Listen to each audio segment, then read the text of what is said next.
के बजैतै मैं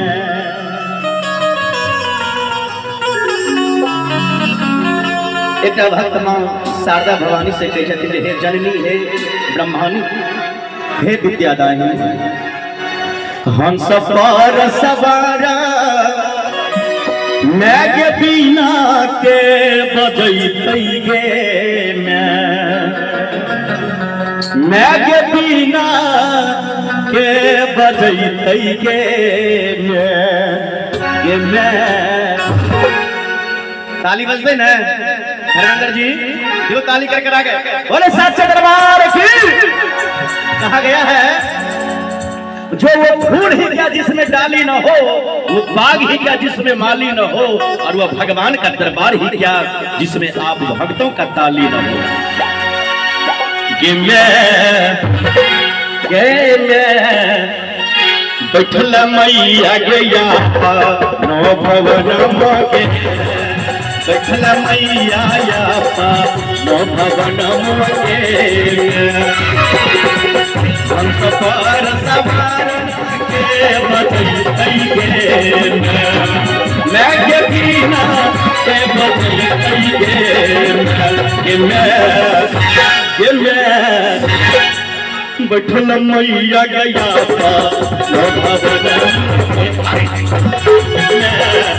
बैठल मैया गया भवन मोगे मैं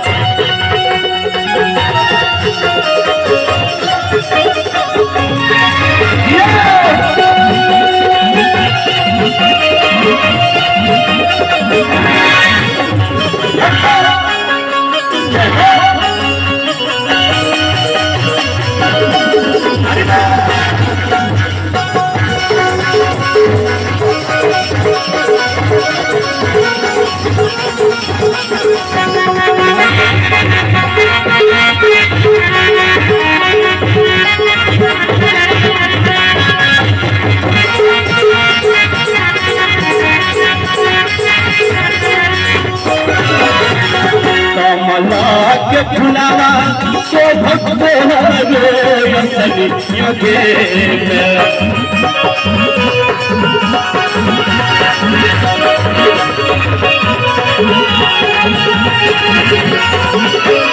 कमला के फुलावा सो भक्ते योगे मैं के सोहम तोहर असर योगे मैं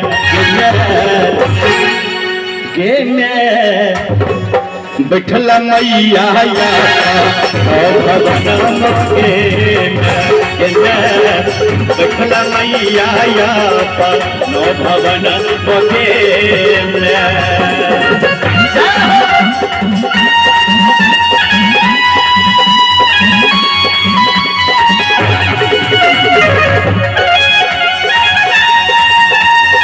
एक बार ताली बजा के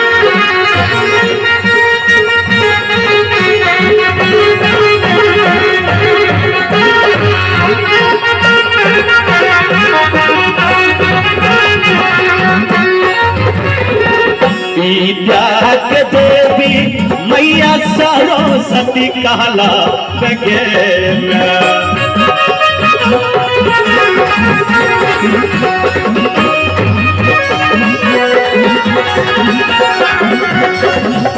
विद्या के देवी मैया सरस्वती कहला बगे मैं के सरस्वती कहला बगे विद्या के देवी मैया सरस्वती कहला बगे मैं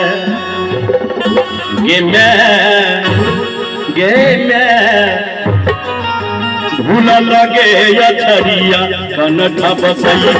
गे मैं भूल अछरिया कनठ बसई गे मैं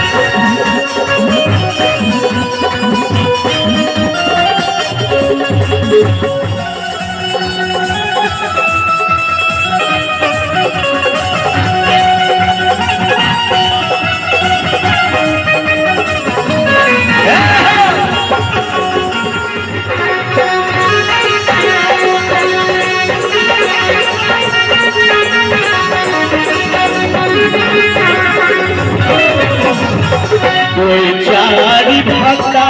मिलके गरीबों को हर भजनियों के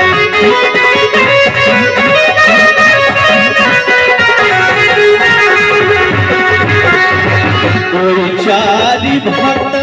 मिलके गरीबों को हर भजनियों के मैं के गरीबों को हर भजनियों के फूल बगिया में खिल जाए और मां सरस्वती का प्यार आप भक्तों में भर जाए और तालियां इतना जोर से बजाइए कि पूरा अहिला गांव हिल जाए। बोले सरस्वती मैया की गे मैं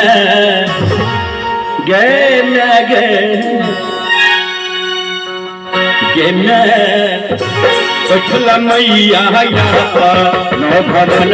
गे मैं बैठला मैया भवन हम सब पर सवार मैं पीना के बजई नहीं गे मैं पीना के बजई नहीं गे मैं बैठला मैया भवन गे बैठला मैया भवन गे बैठला मैया भवन गे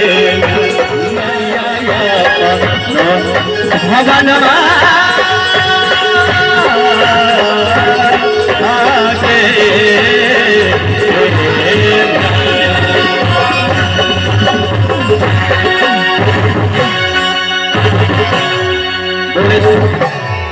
बोले साचे दरबार की भक्ति और भगवान की जय।